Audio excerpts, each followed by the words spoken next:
એ બધું છોડ તો મને એ કે તારા બાપાને તારા પર કેટલો વિશ્વાસ?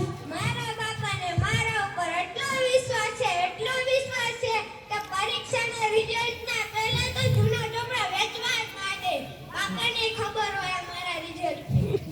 એ બધું છોડ તું મને એ કે તારા બાપાને તારા ઉપર કેટલો વિશ્વાસ છે? મારા બાપાનો વિશ્વાસ કહું તને? હા મને કે. મારા બાપાને મારા ઉપર એટલો વિશ્વાસ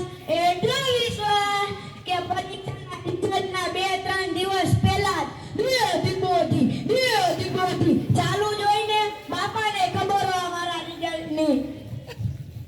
એ બધું છોડ ચાલ આપણે બંને ક્રિકેટ રમવા જઈએ. આપણે બંને શું ક્રિકેટ રમશું? ચકુડા અને ટકુડાને બોલાવી આવીએ. એ બંને તો આખો દી વાંચતા જ હશે. અને વાતવાનું છોડાવીને ક્રિકેટ રમવા લઈ જાય.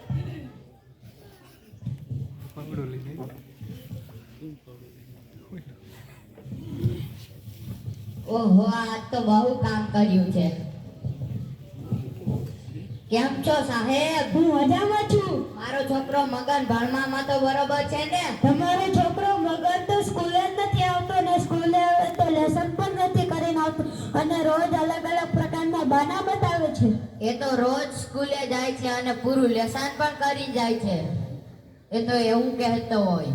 એનો એક ખભો નીચો થઈ ગયો હતો તો મેં એને પૂછ્યું કે મારો એક ખભો કેમ નીચો થઈ ગયો છે? તો એને કહ્યું કે હું મારા પપ્પા બીમાર છે, હું દરરોજ વાડીએ કામ કરું છું એટલે મારો એક ખભો નીચો થઈ ગયો છે. ના હું તો કાંઈ બીમાર નથી. એ ખોટું બોલે છે. એને પુષ્પાની લત લાગી છે. એની પુષ્પાની લત આપણે ઉતારવી પડશે. તો ચાલો આપણે ભગવાન અને જગનની તપાસ કરીએ. ચાલો.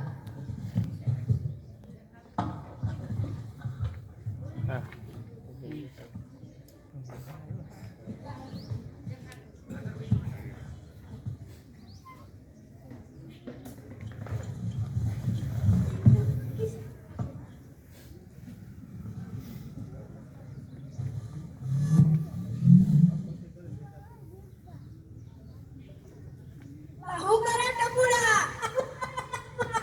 એક તો નથી વાંચે શું? કા વાંચે?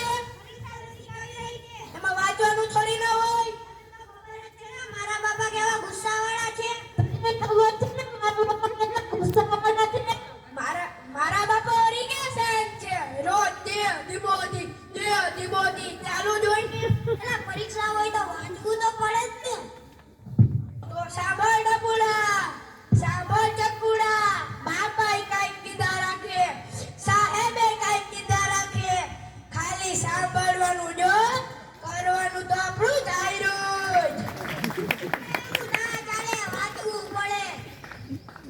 તો સાંભળ ટકુડા, સાંભળ ચકુડા, સાંભળ છગનિયા. જિંદગીમાં એક જ વાત યાદ રાખો. ભણતરની બાબતમાં ઝુકેગા નહીં સાલા.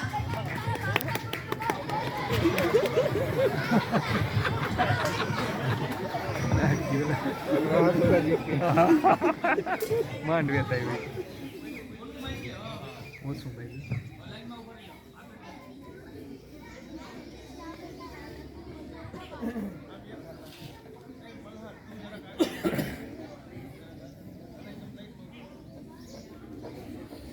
આ નાટકમાં આપણે ટકુડા અને ચકુડાની જેમ ભણવું જોઈએ. મા બાપને અને સાહેબને